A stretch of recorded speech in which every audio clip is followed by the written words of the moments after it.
É, time Ou B. C. Né? Time B, né? Talvez nos 2 jogos até. É. Aí o Petroleiro fora.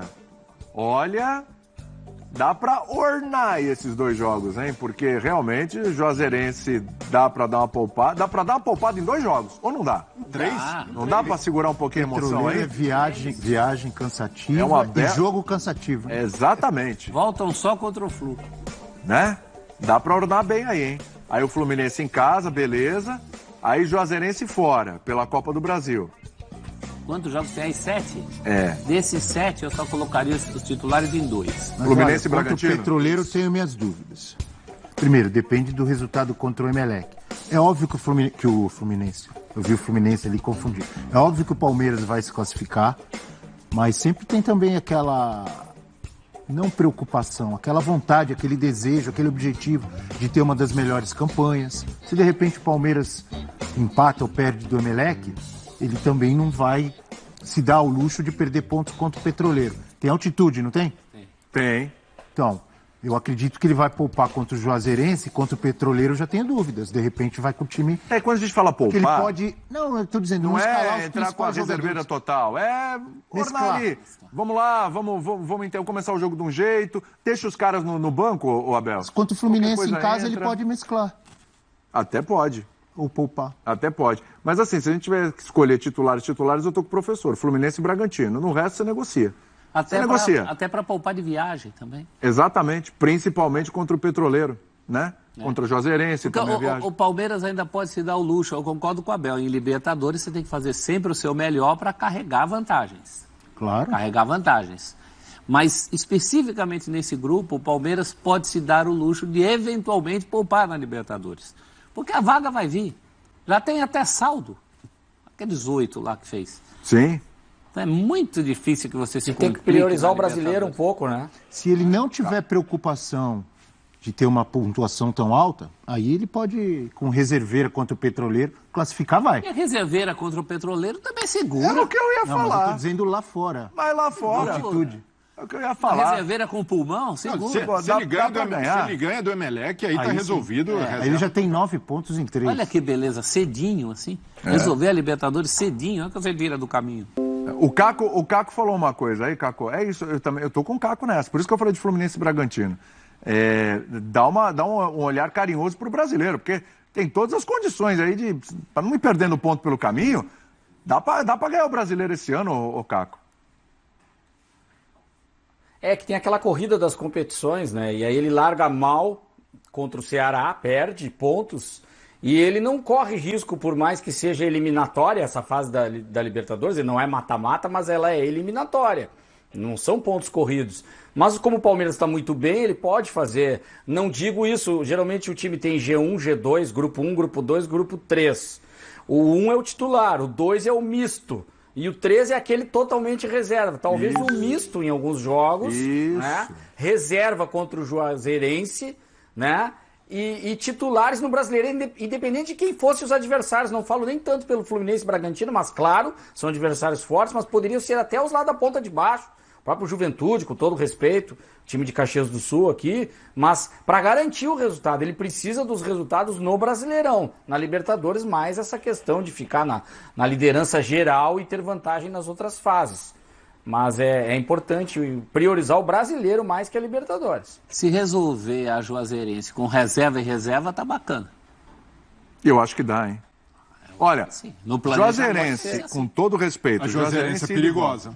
A Juazeirense é Você perigosa. tem trauma da Juazeirense? Mata Grande. A Copa do Brasil é traiçoeira. O Traiçoeiro. passado eliminou o Cruzeiro. Tudo bem, mas... Esse ano eliminou o Vasco. Gente, mas com todo Só elimina a respeito. turma da Série B. Com todo Menos respeito Globo. ao gigantismo das duas instituições. Você não está sendo Tá chamando a Juazeirense de presente de Deus. As Pode se dar mal. duas instituições gigantescas, Cruzeiro e Vasco. E coloco mais. Juazeirense deu trabalho para o Santos no jogo da volta. E o Santos penou. Aqueles 4-0 não saíram facinho na Vila, não. Mas, com todo respeito às instituições, estamos falando do momento do Palmeiras. Aí você vai falar, William, mas o ano passado, Palmeiras caiu na Copa do Brasil pro CRB, né? Você vai lembrar, não vai lembrar? Lembro. Eu sei. Já lembrou. Mas se você entrar, mesmo com o time reserva do Palmeiras, não reserva do reserva, time reserva do Palmeiras ali... O B que o Caco colocou. O B... Entrar com reserva e perder, foi eliminado, vocês, Não, os senhores, vão ser os primeiros a cornetar aí... e dizer que menosprezou. Não. Aí são 2 jogos. Tô de olho nos Se senhores. entra com o B e se dá mal na Bahia, aí... que acontece? Aí Lógico. volta pro ar. Aí você volta, exatamente. Nada impede que você mude os planos no meio do caminho. Exatamente, aí analisando jogo a jogo. Analisando jogo a O jogo. plano inicial, o meu plano inicial era B e B. B e B na Copa do Brasil, A só contra Fluminense e Bragantino. Isso. E outra, falando de Campeonato Brasileiro, você vê. O Palmeiras perdeu pro Ceará, verdade. Péssimo resultado, empate com o Goiás. Mas veja só, o Flamengo já perdeu nessa rodada e o Atlético Mineiro empatou com o Coritiba em casa. Né? Ou seja, tudo bem. Flamengo e Palmeiras estão com um jogo a mais, porque se enfrentaram, sim. Mas veja só, já tropeçaram.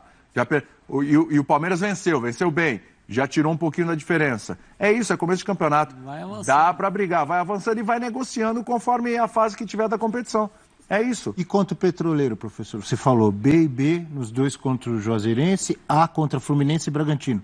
Faltou o Petroleiro. Estou desgastando o time B. Também botava o time B contra o Petroleiro. A gente só está falando isso de poupar, dosar, equilibrar, porque o Palmeiras deu sorte, pegou um grupo muito viável na Libertadores e deu sorte com o adversário da Copa do Brasil. Que bom, né? Se pega um adversário mais pesado na Copa do Brasil e se pega um grupo mais cascudo, o Abel não teria nem esse conforto de poder escolher. E por isso ele faz aquele desabafo, e um desabafo oportuno, porque ali não é o desabafo de perdedor, o cara justificando derrota. Ele foi bem? Acabou de ganhar do maior rival.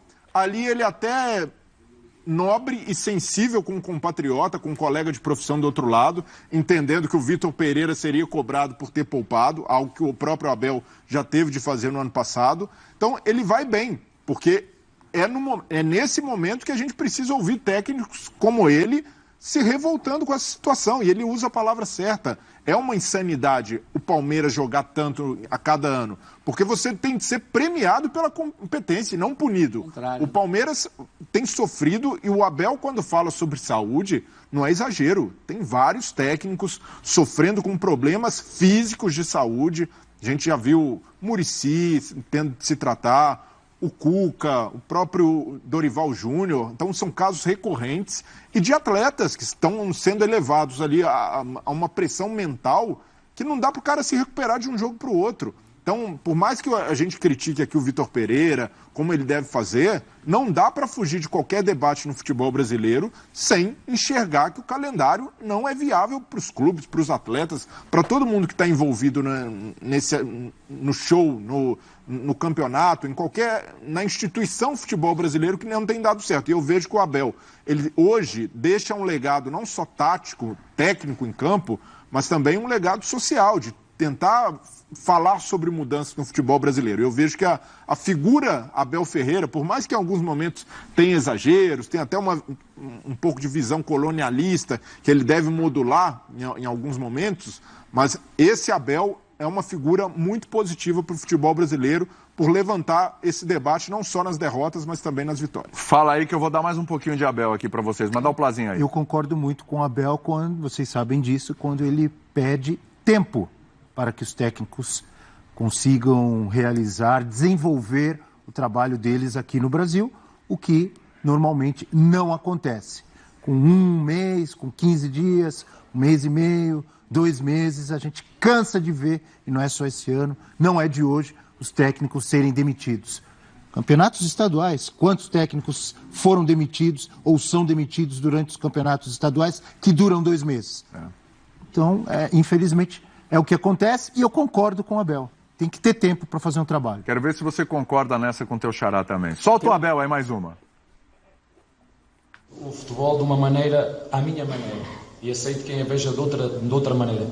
Eu quero que os nossos torcedores, como fizeram, é apoiar a equipa.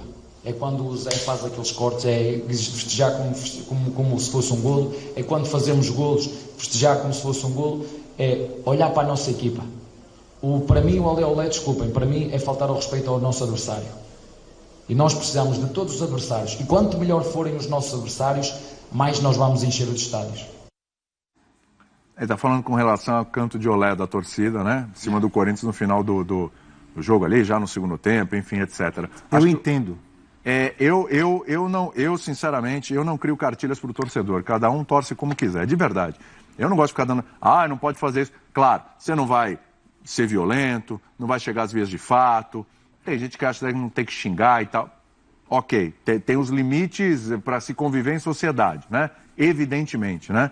Mas, sinceramente, é a torcida.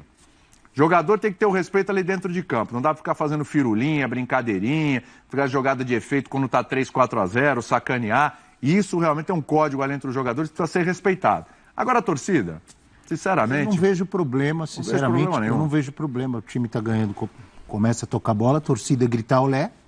Não vejo problema nenhum. Pô.